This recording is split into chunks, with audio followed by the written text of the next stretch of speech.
먼저 사진을 하나 보시죠. 예, 우리 아이들 어릴 때 사진입니다. 귀엽죠? 예. 또 하나의 사진을 보실까요? 예, 이제 좀 커서 거의 지금에 가까운 사진이죠. 예쁘게 잘 컸죠, 그렇죠? 예, 아멘 해주시기 바랍니다. 근데 여러분, 이 두 사진 사이에 뭐가 있었을 것 같습니까? 그 아까 어릴 때 사진과 이 두 사진 사이에 그것은 바로 양육이라는 겁니다. 양육. 부모인 저희와 또 여러 돕는 분들의 그 양육의 손길이 없었다면 이 아이들이 이렇게 클 수는 없었을 겁니다. 여러분, 양육이 뭘까요? 양곡이라고 대답하시는 분들은 그 넘치는 식탐을 절제하십시오. 양육은요, 한글 사전에 보시면 아이를 보살펴 자라게 함 이렇게 되어 있습니다. 아이를 보살펴 자라게 함. 그러니까 이 기를 양자와 기를 육자가 이렇게 합쳐져서 나온 그 단어인데, 뭐 아이라는 건 그냥 집어넣은 거죠. 사실은 여러분 꼭 뭐 기르기 위해서 아이일 필요는 없잖아요. 여러분들 집에서 남편들 다 기르고 계시지 않습니까? 그러니까 사실은 이거 그냥 아이 빼고 그냥 보살펴서 자라게 하는 것이 양육이다, 이렇게 정의하면 될 것 같습니다. 오늘 저는 사도행전에서 건져 올린 영양육 레시피 10번째 시간에 이 양육에 대해서 좀 얘기를 하려고 합니다. 제가 왜 이 시간에 이 영양력 얘기를 하는 시간에 양육이라는 주제를 뽑았을까요? 사실은 오늘 제가 이 1:1 양육 수료식과 좀 맞춰서 주제를 정하기도 했지만 이 양육이라는 것만큼 우리가 그리스도인으로서 다른 그리스도인에게 직접적이고 중요한 영향을 미치는 것은 없다고 생각합니다. 제가 처음에 예수님 믿었을 때 저를 양육해 주셨던, 제게 말씀 가르쳐 주시고 저를 응원해 주고 후원해 주고 이렇게 양육해 주셨던 그분을 제가 지금도 잊지를 잘 못하겠고, 그분의 그 영향이 지금도 제게 남아 있어요. 저는 우리 교회에 정말 하나님 영광을 위해서 사람들에게 귀한 영적인 영향을 미치는 그런 양육자들이 많아지기를 축복합니다. 그리고 많은 사람들이, 사실은 모든 분들이 다 양육받고 그리스도의 그 기준에 이르기까지 성장하고, 그리고 누군가 또 다른 사람을 양육할 수 있는 그런 분이 되시기를 바랍니다. 그래서 오늘은 사도행전 18장에 나오는 얘기를 통해서 이 양육이라는 주제에 대해서 좀 생각을 해보려고 합니다. 먼저 본문을 좀 보실 텐데요. 그 사도행전 18장을 보시면 이 바울이라는 사도가 고린도, 그리스의 남부 지역인 고린도라는 도시에 머물고 있어요. 여러분 지도를 보시면 여기가 고린도예요. 이게 그리스인데 아테네가 요 위에 있고 고린도가 여기 있죠. 그래서 이 고린도라는 지역에 지금 사도 바울이 머물고 있습니다. 2차 전도 여행 중이에요. 고린도라는 지역은 어떤 곳일까요? 유적지 사진 한번 보시죠. 계속 보여주세요. 이게 이제 고린도의 유적지입니다. 유적지인데 이 고린도에 제가 갔더니 그 빈 신전이 있었어요. 그리고는 거기에 살아있는 여신이 있었습니다. 그래서 제가 이게 고린도에서 찍은 사진이에요. 근데 이 고린도라는 곳에서 그러면 바울이 무슨 일을 했을까요? 사도행전 18장 11절 말씀을 보시죠. 바울은 그들 가운데서 하나님의 말씀을 가르치면서 1년 6개월 동안 머물렀다 그랬어요. 바울은 1년 반 동안 이 고린도라는 도시에 있으면서 하나님 말씀으로 열심히 이 고린도의 성도들을 양육을 했습니다. 그러다가 바울이 거기서 유대인들의 고소로 말미암아 재판을 받아요. 그래서 바울이 재판받은 곳이 바로 여기예요. 이 고린도 유적지에 지금 남아 있는데 이게 소위 그 당시에 베마라고 불리던 곳이에요. 그러니까 한번 이거 베마라는 글자가 보이시죠? 이 베마는 고린도후서 5장 10절에 보면 우리가 다 그리스도의 심판대 앞에 서리라고 하는 말이 나오잖아요. 그게 바로 그리스 말로 고대 헬라어로 베마인데, 이 심판대가 바로 베마인데 바울이 여기서 재판을 받았던 거예요. 그래서 이 재판을 받기 때문에 이 일 때문에 어쩔 수 없이 그가 고린도를 떠나게 됩니다. 그래서 이제 종교적인 서원을 하고, 그리고는 이 지도를 다시 보여주세요. 거기 보면 여기 고린도 바로 밑에 보면 갱그레아라는 아주 항구 도시인데요. 되게 아름다워요. 여기 이 항구 도시에 갑니다. 가서 이제 거기서 머리를 깎아요. 머리를 깎고 자신의 동역자인 브리스길라와 아굴라 부부와 함께 배를 타고 어디로 가냐 하면 지금 여기 겐그레아에서 여기 에베소라는 곳으로 가요. 이게 지금 터키 지역이거든요. 지금 현재 터키 지역인데 여기 에베소라는 지역으로 갑니다. 여기도 정말 큰 유적지들이 남아 있는데 어쨌든 간에 이 에베소에는 지나가는 길에 들른 것이에요. 그럼에도 불구하고 잠시 틈이 나니까 19절에서 보는 것처럼 그가 해당에 또 가가지고 유대인들과 말씀으로 토론을 합니다. 그러니까 이 말씀에 대한 바울의 못 말리는 열정을 우리가 볼 수 있어요. 그리고는 이 에베소에서 얼마간의 시간을 보냅니다. 얼마간의 시간을 보내고는 그리고 자신이 또 떠나야 되니까 거기에 이제 브리스길라와 아굴라 부부를 남겨둡니다. 그 바울이 떠난 후에 이 부부는 5년 동안 이제 바울을 대신해서 이 에베소 교회를 목회하게 됩니다. 에베소 성도들은 바울에게 좀 더 머물러 달라고 이렇게 간청을 했지만 바울은 하나님의 뜻이 있으면 다시 돌아오겠다는 말을 남기고 거기서 이제 에베소를 떠나가지고 어디로 가냐 하면 가이사랴라는 곳으로 가요. 여기입니다. 그러니까 아주 먼 여행을 하는 거죠. 여기서부터 이렇게 쭉 지중해를 해서 가이사랴로 와요. 그리고는 가이사랴에서 예루살렘으로 내려가서 예루살렘 교회에 문안합니다. 그리고는 어디로 가냐 하면 예루살렘에서 쭉 올라가서 안디옥이라는 자신을 선교사로 파송해줬던 그 교회예요. 그러니까 이 안디옥에 가서 성도들과 반가운 만남을 갖습니다. 2년도 넘게 떨어져 있던 그런 성도들이니까 얼마나 반가웠겠어요. 그래서 해포를 풉니다. 아마 바울은 계속해서 거기에 머물고 싶었을 거예요.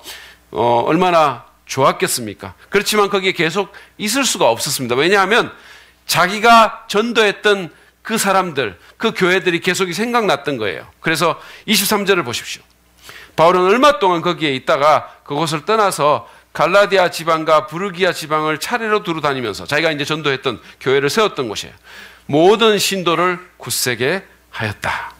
여기 이 지도를 보면 이제 그가 이 안디옥에 머물다가 이쪽으로 올라가요. 그래서 이 터키인데 이 갈라디아라고 보이시죠? 이쪽에 부르기아는 그 밑에 있는 곳이에요. 그래서 이 지역 아나톨리아 반도 그 동쪽에 가서 거기서 이제 자기가 세웠던 교회를 돌면서 거기에 있는 성도들을 말씀으로 양육하고 굳세게 만들어 줍니다. 바울은 이 어디를 가든지 양육했어요. 어디를 가든지 말씀을 가르쳤어요. 그는 양육에 대한 열정이 있었고 그 양육의 중요성을 알고 있었습니다. 이제 그것이 바울의 일정이에요. 근데 누가가 그 바울의 일정을 쭉 따라서 여행기를 적다가 24절에서 갑자기 그걸 잠시 멈춰두고 에베소 교회, 에베소 지역의 얘기를 합니다.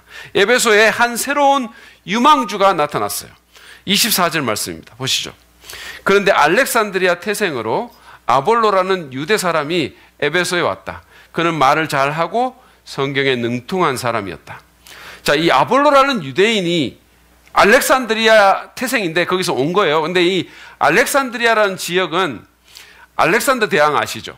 그 사람이 막 정복을 해나가다가 이집트에서 자기 이름을 따서 세운 도시예요. 알렉산더가 만든 도시인데 그러니까 그 자기 이름을 딴 도시이니만큼 굉장히 헬라적인 도시였었어요. 그래서 여기에는 엄청나게 큰 도서관이 거기 있었습니다. 그리고 고대 학문의 중심지였습니다. 그래서 알렉산드리아 학파들이 굉장히 많았어요. 그런 지적인 고대사의 지적 센터가 바로 이 알렉산드리아인데 여기 태생이라는 거예요. 근데 이 유대인인데 그래서 이 아볼로가 에베소에 왔는데 이 사람은 탁월한 말쟁이였습니다. 이 얘기를 잘하는 말꾼이었었어요. 말을 잘했다 그랬어요. 그러니까 아주 타고난 커뮤니케이터였죠. 그런가 하면 성경에 능통한 사람이기도 했어요. 다시 말하면 구약 성경을 너무 잘 알았다는 겁니다. 자, 이 사람이 여기 와서 이렇게 참 이렇게 활약을 하게 됐는데, 근데 이 사람이 갖고 있는 지식이 온전한 지식은 아니었습니다. 25절을 보시죠. 그는 이미 주님의 도를, 이 도는 복음을 얘기합니다. 그러니까 고대사에, 그러니까 예수님 당시에, 그러니까 예수님 가시고 나서 예수님 따르는 자들을 도를 따르는 자들 이렇게 얘기했거든요. 그러니까 주님의 도를 배워서 알고 있었고 예수에 관한 일을 열심히 말하고 정확하게 가르쳤다. 그렇지만 그는 요한의 침례밖에는 알지 못하였다. 예수님에 대해서 말을 했는데 누가는 그가 요한의 침례, 요한의 세례, 요한의 침례밖에는 알지 못했다고 말을 덧붙였어요. 그러나 아마도 이 아볼로라는 사람은 예수님에 대해서 듣기는 들었는데 요한의 제자들에게 요한이 말한 메시아에 대한 예언을 전해 들었던 것 같아요. 그래서 간접적인 방식으로, 부분적인 방식으로 예수님에 대해서 알고 있었던 것입니다. 예수님이나 예수님의 제자들로부터 직접 복음을 배우거나 온전한 복음을 알지는 못했다라는 거예요. 이 아볼로가 말했던 내용은 그러므로 틀린 내용은 아니었겠지만 부족한 내용이었어요. 브리스길라와 아굴라가 이 아볼로가 이렇게 말하는 것을 들었습니다. 그리고는 그가 이 복음에 대해서 충분히 알고 있지 못함을 간파했어요. 그러니까 이 부분은 그거를 듣고 아마 비웃을 수도 있었을 거예요. 여러 사람들이 있는 데서 좀 이렇게 약간 면박을 줄 수도 있는 그런 상황이겠죠. 우리도 그런 일을 잘 하잖아요. 그렇죠? 저희 아이들이 어렸을 때 이렇게 고향에 갈 때 일입니다. 그러니까 명절을 맞아가지고 고향에 가는데 차가 너무 막히는 거예요. 그래서 이제 막 우리 아이들 굉장히 어렸을 때인데 필리피가 너무 지루해하면서 다 왔어 자꾸 묻는 거예요. 그래서 이제 뭐라고 대답했냐면 아직 경기도도 못 벗어났어 이렇게 대답한 거예요. 근데 이제 그 대답을 듣고는 걔가 아직 어려가지고 이 지리에 대한 개념이 없었어요. 그럼 뭐라고 물었냐면 그러면 한국은 언제 벗어나? 이렇게 묻는 거예요. 근데 그 말을 했을 때 그 오빠인 하늘이가 그 아이를 바라보는 그 시선을 제가 잊을 수가 없어요. 너무나 경멸하는 표정으로 그를 쳐다보고 있는 거예요. 그러면서 막 씩씩거리면서 화를 내는 거예요. 화를 내면서 한국이 경기도지 바보야 막 이러면서 이렇게 막 얘기를 했었어요. 그래서 너나 걔나 똑같아 이런 얘기를 했는데 어쨌든 브리스길라와 아굴라 부부는 그런 식으로 대하지 않았어요. 오히려 사력 있게 이 아볼로라는 사람을 따로 이렇게 딱 데려다가 가르치기 시작했어요. 26절에 보시죠. 그가 아볼로가 해당에서 담대하게 말하기 시작하니 브리스길라와 아굴라가 그의 말을 듣고서 비록 그것이 부족한 걸 알았지만 따로 그를 데려다가 하나님의 도를 더 자세하게 설명하여 주었다. 그러니까 아마도 그 부족한 부분들을 계속해서 가르치면서 양육을 했던 겁니다. 더 온전한 그리스도인이 될 수 있도록, 더 유능한 사역자로 설 수 있도록 그를 양육했던 것이죠. 아볼로는 아마도 마치 스폰지가 물을 빨아들이는 것처럼 그 가르침을 받아들였을 것입니다. 그리고 나서 이제 아볼로가 충분히 양육을 받고 나서 자신이 아가야에 가겠다고 얘기를 해요. 이 아가야라는 곳은 어디냐 하면 여기 아까 우리가 봤던 고린도와 갱그레아가 있던 여기입니다. 요 그리스 끝자락에 있는 여기를 아가야 주라고 얘기를 했어요. 그러니까 여기 가기를 원했던 겁니다. 아마 거기서 이제 좀 사역을 하기를 원했던 것 같아요. 그런데 사실은 브리스길라와 아굴라가 그를 안 보내줄 수도 있었겠죠. 계속 붙들고 있기를 원했을 수 있습니다. 그렇지만 그의 의사를 존중해서 그를 보내줍니다. 신도들과 함께 그를 격려해주고 추천서까지 써서 보내줍니다. 27절 상반절이에요. 아볼로는 아가야로 건너가고 싶어 했다. 그래서 신도들이 그를 격려하고 그쪽 제자들에게 아볼로를 영접하라고 편지를 보냈다. 추천서를 써준 거죠. 근데 이 브리스길라와 아굴라 부부가 양육했던 그 양육의 진가가 아가야에서 드러납니다. 27절 하반절 28절을 보시죠. 그는 아볼로는 거기에 이르러서 이미 하나님의 은혜로 신도가 된 사람들에게 큰 도움을 주었다. 유능한 설교자가 된 거예요. 뿐만 아니라 28절 그가 성경을 가지고 예수가 그리스도임을 증명하면서 공중 앞에서 유대 사람을 힘있게 논박했기 때문이다. 아볼로는 아가야에 가서 이미 예수님을 믿은 사람들에게 말씀으로 큰 은혜를 끼쳤습니다. 뿐만 아니라 예수님을 믿지 않는 유대인들에게도 구약의 말씀을 가지고 당신들이 그토록 기다리던 메시아가 바로 이 예수라고 성경을 갖고 힘있게 논박하면서 증명했다는 거예요. 그러니까 이 아볼로는 신자에게 뿐만 아니라 비그리스도인들에게도 탁월한 변증가로서 설득가로서 말씀의 전달자로서 사역했다는 것입니다. 이게 사도행전 18장의 내용입니다. 그러면 이 내용, 이 얘기를 통해서 우리가 양육에 대해서 어떤 교훈을 얻을 수 있을까요? 먼저 오늘 본문은 양육이 개인과 교회의 건강한 영적 성장에 필수적인 것을 우리에게 가르쳐 줍니다. 양육이 개인과 교회의 건강한 영적 성장에 필수적이라는 사실입니다. 바울은 전도도 열심히 했지만 양육에 목숨을 걸었어요. 정말 신경을 썼습니다. 사실은 2차 전도 여행을 하게 된 동기 자체도 양육 때문이었어요. 이미 전도한 교회들을 양육하기 위해서 전도 여행을 새로 떠난 겁니다. 오늘 본문만 봐더라도 이 양육에 대한 바울의 열정을 우리가 충분히 볼 수 있어요. 그는 전도만 하고 그냥 떠난 게 아니라 고린도라는 도시에 1년 6개월 동안 머물면서 사람들을 말씀으로 가르치고 양육했습니다. 열정적으로. 심지어 그가 그냥 여행 중에 들렀던 그런 도시에서도 그는 시간을 내서 양육을 했습니다. 브리스길라와 아굴라 부부의 경우도 마찬가지죠. 그들은 아볼로라는 한 사람에게 성심껏 최선을 다해서 말씀을 가르치고 양육을 했습니다. 여러분 생각해 보십시오. 한 아이가 제대로 서기까지 얼마나 많은 수고와 투자와 헌신이 있습니까? 아이들을 키우신 분들은 다 아실 거예요. 저희 부부는요, 둘 다 유학생으로서 이렇게 공부하던 시절에 첫 아이를 갖게 됐어요. 그러니까 뭐 경제적으로도 힘들고 많은 스트레스가 있으니까 돌봐줄 사람도 없고 뭐 그러니까 하나님께 기도하기를 부모님께 협조적인 아이가 날 수 있게 해달라고 정말로 기도를 많이 했어요. 부모에게 협조적인 아이를 주십시오. 근데 하나님께서 그 기도를 응답해 주지 않으셨습니다. 아주 비협조적인 아이가 태어났어요. 너무너무 설치고 그냥 밤에는 2시간도 안 돼서 깨가지고 마구 울어대고 예민하기 거지없었어요.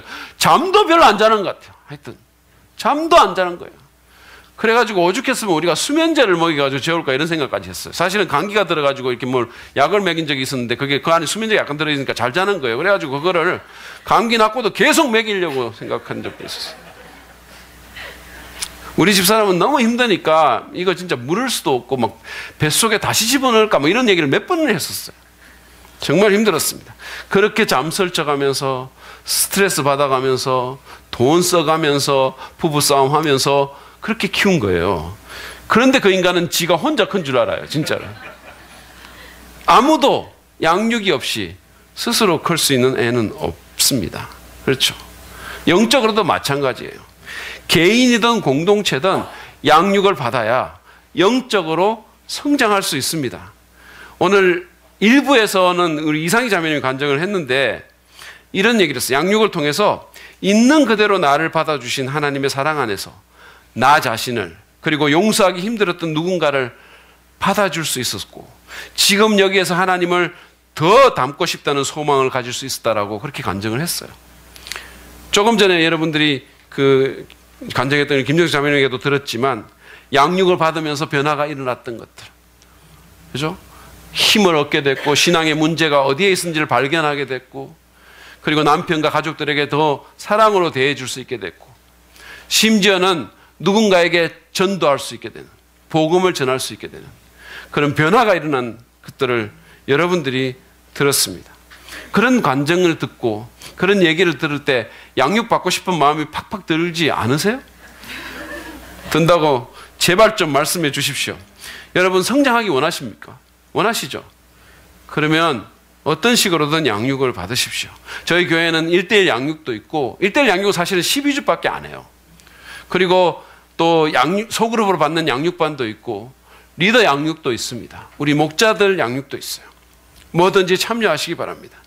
그리고 이미 양육을 받으신 분들은 거기서 멈추지 말고 더 배워서 다른 분을 양육하는 영적인 부모님이 되시기를 바랍니다. 그것이 선한 영향을 끼칠 수 있는 가장 확실한 방법입니다. 여러분의 자녀도 여러분 그냥 물리적으로만 키우려고 하지 말고 이 세상에서 성공하는 사람으로만 키우려고 하지 말고 우리가 그리스도인이라면 우리의 자녀도 말씀으로 양육해 주십시오. 그게 그 아이에게 큰 자산이 될 겁니다. 그리고 다음 세대 사역의 교사로서 아이들을 양육하십시오. 1:1 양육 입금이가 되시고 만약에 그게 안 되면 그 양육받는 분들을 도와주는 도우미가 되십시오. 저희 교회는 그런 분들이 있어요. 양육받는 분들 아이를 이렇게 봐주는 그런 도우미들이 있어요. 그럴 때 개인과 교회가 영적으로 성장할 수 있습니다.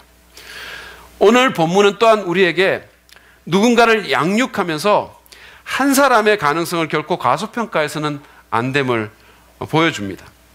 양육이 개인에게 또 교회에게 성장에 필수적일 뿐만 아니라 양육할 때 한 사람의 가능성을 과소평가하지 말라고 우리에게 가르쳐줘요. 여러분 아볼로를 보십시오.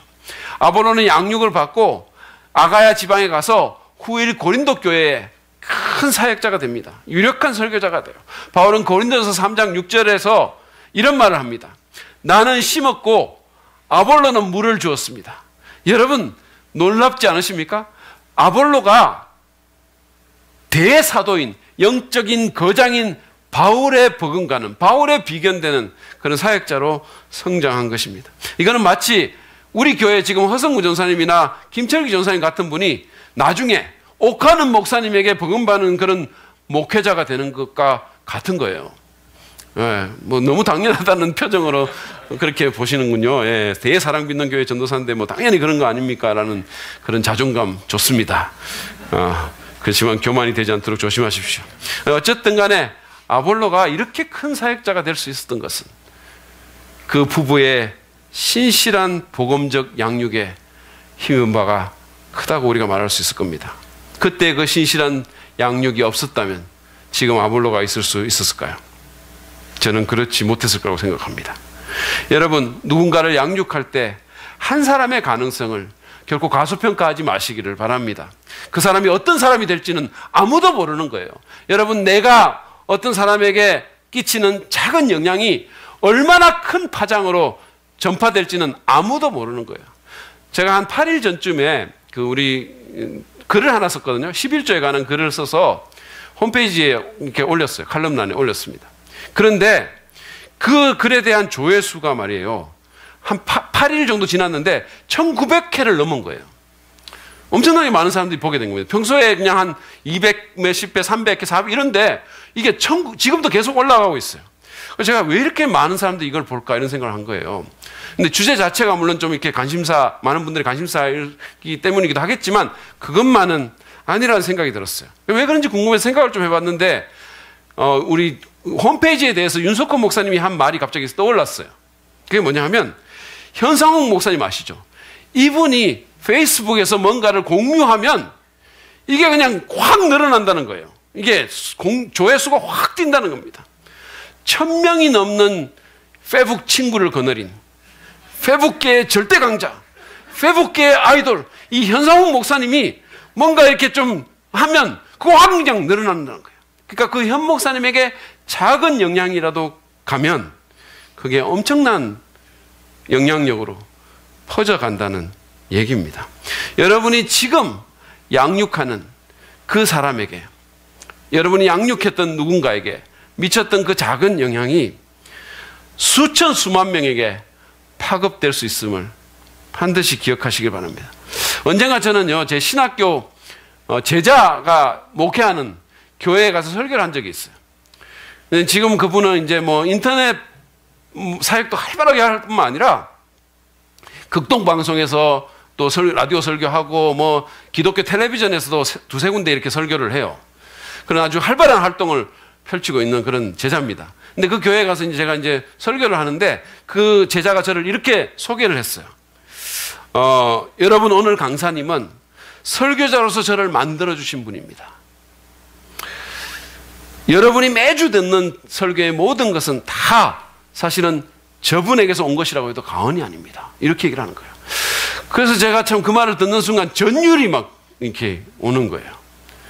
근데 그 다음 말 때문에 바로 깨어났습니다. 뭐라고 또 얘기를 했냐면, 사실은 여러분은 저를 통해서 저분의 설교를 이미 많이 들으셨습니다. 이렇게 얘기를 하는 거예요. 그러니까 아마 제 설교를 좀 한 것 같아요.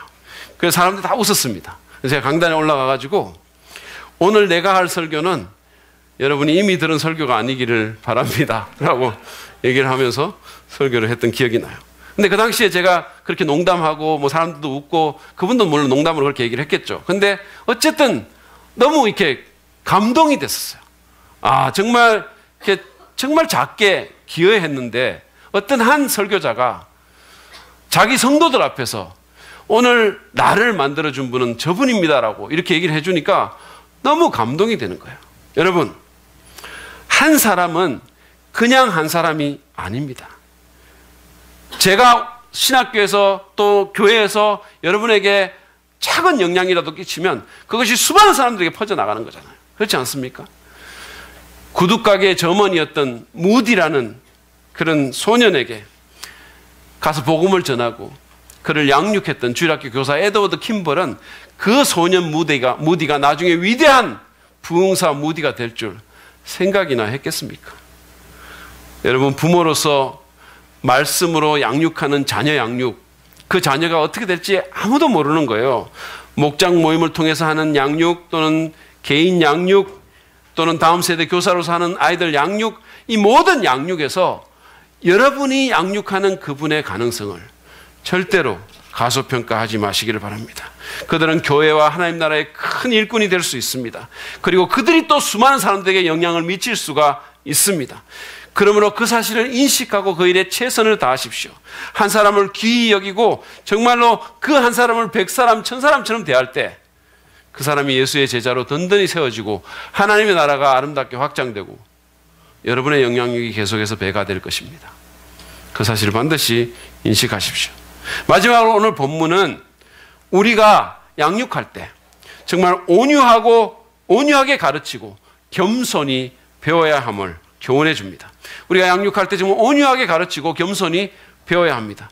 브리스길라와 아굴라는 사려 있게 이 아볼로를 다뤘습니다. 사람들 앞에서 그의 부족한 면을 지적하지 않았습니다. 그들은 그를 따로 데려갔어요. 그 당시에 스타벅스도 없고 카페베네도 없던 시절이잖아요. 어디로 데려갔겠어요? NIV 성경이 말하는 것처럼 그 부부는 아마도 이 사람을 자기 집으로 데려가서 그를 섬기면서 정말 따뜻한 태도로 그를 양육했을 것입니다. 집을 열어서 그렇게 했을 거예요. 근데 정말로 이 가르치는 자들의 태도뿐만 아니라 아볼로도 저는 참 놀랍다고 생각해요. 아볼로는 정말 재능이 뛰어났던 사람이었고 그 당시에 이미 상당히 활약하는 사람이었잖아요. 지식이 많았던 사람이었어요. 그럼에도 불구하고 왜 내가 더 배워야 되냐고 그렇게 말하지 않았습니다. 내가 지금 이 나이에 양육받을 군번이냐고 그렇게 불평하지 않았어요. 자기들이 뭔데 나를 가르치냐고 그렇게 뻗대지 않았습니다. 그냥 겸손히 배웠어요. 그래서 그의 부족한 부분이 채워졌습니다. 그리고 성장했습니다. 그리고 바울의 비견되는 대사역자로 활동할 수가 있었던 것입니다. 여러분, 때로 우리는 가르치고 때로 배웁니다. 때로는 양육자인 이끄미가 되기도 하고 때로는 피양육자인 따르미가 되기도 합니다. 어떤 경우에서는 태도가 중요합니다. 바울은 에베소서에서 사랑 안에서 진리를 말하라고 얘기를 했어요. 좋은 태도가 전제되지 않는다면 진리는, 그리고 그 진리의 가르침은 폭력이 될 수 있음을 여러분 반드시 인식하십시오. 태도가 양육을 양육되게 합니다. 태도가 너무 중요한 거예요. 오늘 일부 예배에서 간증한 우리 이상희 자매는 1:1 양육 첫 만남 때 우리 윤수진 목자가 자신을 콕 안아줬다라고 얘기를 했어요. 그것이 양육에서 굉장히 기억나는 장면으로 얘기를 했습니다. 청년 때 저를 양육해준 한 전도사님은 정말 자기 집으로 이렇게 저를 데리고 왔어요. 그래서 저녁 식사를 이렇게 대접해 주는데 제가 들어갔는데 집이 너무 누추해가지고 제가 놀랬고 정말 너무 누추했어요. 그리고 두 번째 놀란 것은 그런 집에서 소박하지만 그렇게 정성 어린 대접을 해준다는 데서 놀랐어요. 그날 그분이 제게 가르쳐줬던 얘기는 별 기억이 안 나요. 그렇지만 그 사랑과 그 태도와 그 섬김은 지금까지도 생생히 기억합니다. 양육자는 피양육자를 존중하고 사랑해야 돼요. 사랑이 있어야 됩니다. 사랑이 있을 때 우리는 더 잘 가르치고 싶은 마음을 갖는 거예요. 어떻게든 더 잘 가르치고 싶다는 생각을 갖게 되는 겁니다. 이것 때문에 제가 참 너무 고민하고 기도하는 거예요. 우리가 가르칠 때 우리 안에 사랑이 필요합니다. 그냥 말로만 하는 게 아닌 거예요. 어떻게든 하나라도 더 좋은 것 주고 싶어서 최선을 다해서 준비해서 사람들에게 나눠주는 그런 태도가 우리에게 필요합니다. 정말 귀하게 여기고 온유하고 사력 있게 가르쳐야 됩니다. 그리고 배우는 자도 마찬가지예요. 기꺼이 배우고자 하는 겸손함이 우리에게 필요합니다. 제가 다닌 다락신학교에서는 이 목회 실습하는 그런 인턴십이라는 실습 과목이 있었어요. 그리고 이제 그 실습 과목이 끝나면 교인들과 멘토들이 이제 평가를 하는 거예요. 근데 그 평가 항목 가운데 뭐가 있냐면 이 사람은 영어로 teachable 합니까? 이 사람은 가르칠 수 있는 사람입니까? 다시 말하면 배우고자 하는 태도가 있는 사람입니까? 라는 그런 항목이 있었어요. 여러분, 배우려는 태도가 없는 자는 성장할 수 없습니다. 그리고 성장하지 않는 자는 리더가 될 수가 없는 거예요. 그러니까 리더의 필수적인 자질 가운데 하나는 기꺼이 배우려고 하는 태도가 있어야 된다는 거예요. 여러분은 배우려는 자세가 되어 있습니까? 나는 이미 다 알고 있다. 내가 누구에게 배우냐? 점수나 매기고 앉아 있다면 우리는 정말로 돌이켜야 됩니다. 제가 초신자 때 제 사촌 동생의 소개로 어느 그 CCC하고 연관된 어떤 제자 훈련하는 데 한번 간 적이 있어요. 양육반에. 근데 그 최미라고 이제 그 1세대 복음성가 가수인데 그분의 집이었었어요. 근데 이제 그분이 양육자였던 거예요. 근데 저는 당시에 이 잘못된 근본주의의 영향을 받아가지고 남존여비 사상이 투철했습니다. 남자가 존재하는 여자는 비참하다라는 그 남존여비가 아니라 오리지널 꼴통 남존여비 사상으로 진짜 제가 충만했었어요. 저는 아무리 청년 혼성 그룹이라고 하더라도 여자가 남자가 있는 그룹을 양육한다는 것을 받아들일 수가 없었던 거예요. 너무 기분이 안 좋았습니다. 그래서 그 다음부터 그 모임을 안 갔어요. 저는 훌륭한 그리고 영향력 있는 그리스도인에게 체계적인 양육을 받을 수 있는 절호의 기회를 잘못된 저의 태도 때문에 놓쳐버린 것입니다. 지금도 그게 얼마나 아쉽고 후회가 되는지 모릅니다. 여러분, 우리는 겸손해야 됩니다. 겸손한 태도를 가져야 돼요. 누구에게든지 배우려고 하는 자세가 우리에게 필요합니다. 그럴 때 성장이 일어나는 거예요. 제가 목회를 하면서 저의 부족함을 너무너무 많이 느끼게 돼요. 여러분, 정말 겸손해지고 싶으면 목회하시면 돼요. 정말로 많은 부족함이 있고 우리 성도들에게 너무 미안하기도 하고 정말 더 잘할 수 있을 텐데 다른 분이 하면 더 잘할 이런 생각까지 심지어 하는데, 그러다 보니까 요즘은 좀 겸손해져가지고 요즘은 어디든지 좀 배우고 싶어요. 너무 많이 배우고 싶어요. 심지어는 잘하는 게 있다면 제가 신학생한테도 기꺼이 배우고 싶어요.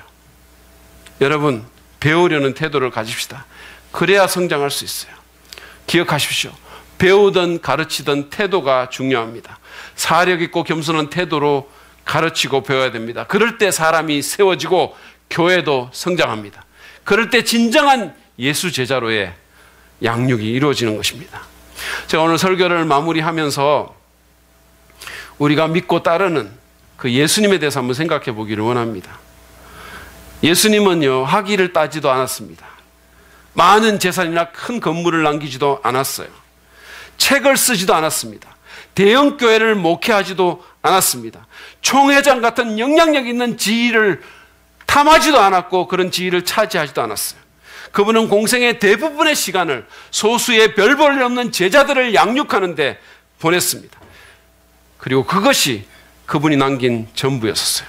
그런데 그 소수의 별 볼 일 없는 그 제자들을 통해서 예수님의 영향력은 폭발적으로 증가됐어요. 그리고 마침내는 로마 제국이 그 앞에 굴복하는 놀라운 일이 있게 됐습니다. 이것이 양육의 영향력이에요. 오늘 우리는 양육이 개인과 교회의 영적 성장에 필수적인 것임을 배웠습니다. 그리고 양육할 때 한 사람의 가능성을 가수평가하지 말 것과 사랑의 태도로, 정말 올바른 태도로 가르치고 배워야 함을 우리가 배웠습니다. 이 교훈을 기억하시면서 양육에 임하시기를 바랍니다. 저는 우리 교회가 오늘 이 수료식에서 본 것처럼 정말 올바른 길로 나가고 있어서 너무 기쁜 것 같아요. 교회는 이 일을 위해서 있는 것입니다. C.S. 루이스는 이렇게 말했어요. 교회는 오직 사람들을 그리스도께로 이끌어 작은 그리스도를 만들기 위해 존재한다. 이 일을 하지 않는다면 건물도 성직자도 선교도 설교도 심지어 성경까지도 시간 낭비에 불과하다. 저는 우리 교회 성도들 모두가 사람을 작은 예수로 만드는 이 양육의 과정에 참여하기를 바랍니다. 제가 어느 교회에 갔더니 그 교회 표어가 가르치지 않으면 배우자라는 표어였었어요. 그러니까 가르치든 배우든 둘 중에 하나는 하자는 겁니다. 우리도 그랬으면 좋겠어요. 모두가 양육을 하든지 받든지 둘 중에 하나는 했으면 좋겠습니다. 한 사람을 보살펴서 그리스도의 기준에 이르기까지 자라게 하는 이 양육만큼 본질적이고 중요한 영향을 끼치는 것은 없습니다. 그 사실을 기억하고 가르치든 배우든 양육에 참여하셔서 주님께 더 가까이 나아가고 더 나은 그리스도인으로서 작은 예수로 변화되는 우리 각자와 교회가 되는 축복이 여러분 모두에게 있기를 간절히 바랍니다. 이 시간에 우리가 하나님 말씀을 또 생각하시며 주님 앞에 좀 결단하며 나가겠습니다.